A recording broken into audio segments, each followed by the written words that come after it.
Hi guys, welcome to this video about what you can do when your solar installation is disconnected from the grid. So usually this happens when you take over a solar installation from another person, of course, when you do your install or when you are present when installation happens and people the installation company will explain you how it works, so it won't be a problem for you. But let's say you buy a new home, it has a solar installation, and you want to be connected to the grid so you can sell your excess of power.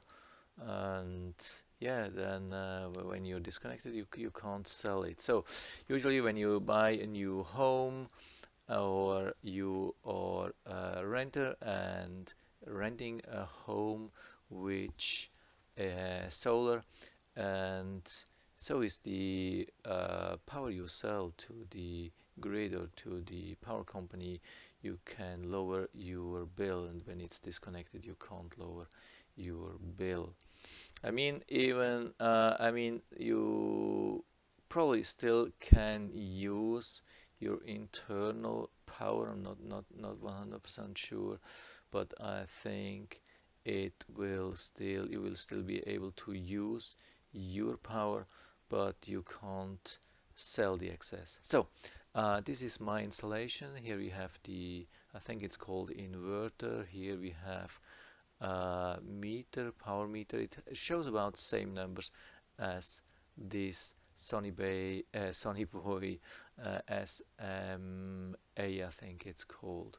So I had here at the button I had this error message, disconnected from grid. So it's cycling, and especially when you knock on this screen you can cycle through all the information, and it gives a lot of information, and one of these information was disconnected from grid. So, and it gives you some information uh, like here, check AC circuit breaker and other hints, what you could do, but I had absolutely no idea what it means. What is the AC circuit breaker, where it is with the solar installation? Yeah, there were even more information, but I yeah, I didn't have yeah, I had no information about this thing. So the thing is, uh, here I think it's already connected. That's a newer picture, and there is no message anymore.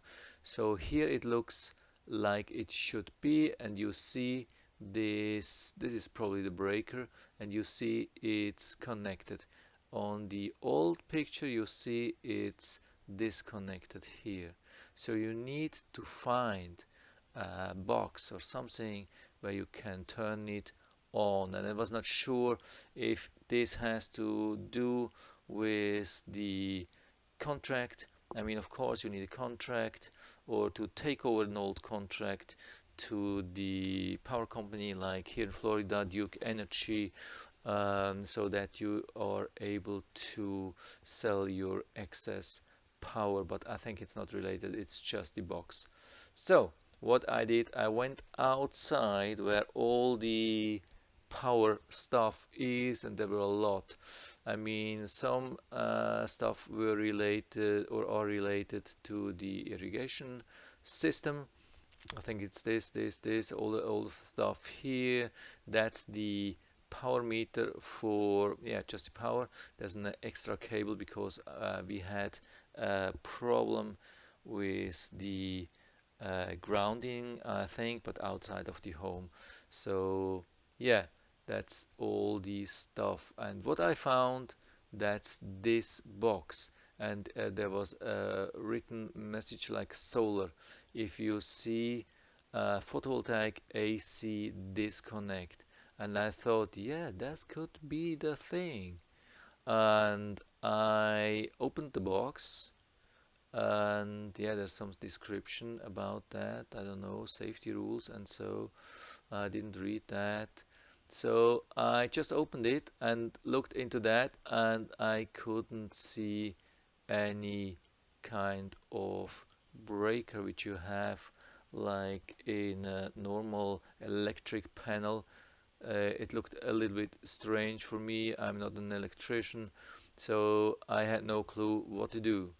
So yeah, I closed the whole thing, and unfortunately, yeah, so it didn't change anything. But luckily, 2 days later, the guys came because of this issue here, this grounding problem, and I asked them, hey guys, could this thing be related to the breaker issue which I have with my solar? And they looked at me and said, yeah, it's turned off. I said, what is turned off? Yeah, your solar is turned off. Then I asked, yeah, how can I turn it on? They said, yeah, just pull this trigger. And when you look close, you can see there's an off and there's an on. You see this? There's an off with a 0 and there's an on with a 1. So you just have to pull this handle from here up. So I think what happened, the guy who installed this grounding bypass, he wanted to make sure that he is not affected by the power, and so when you have solar, you have to interrupt two types of power: the power from the grid and also the power from the solar, because there can be power from both sides and it's dangerous. So he interrupted obviously the power from the grid and interrupted the power from the solar, and after he installed that, he turned on the power or the connection to the grid, but he didn't turn on or he turned on the connection to the solar. And yeah, it's just a really simple handle. It goes up and down like this, very easy, so you can really do it from outside. There's no risk, no nothing. I mean, yeah, as long as you don't do any silly stuff. So yeah, maybe you're in the same situation, then hopefully then I was able to help you a little bit with that. If you have any questions or comments, just write to the comment section below, and I'm always happy to talk about these things. And if you like the video, give me a thumbs up, subscribe my channel. Thanks for watching, and see you next time.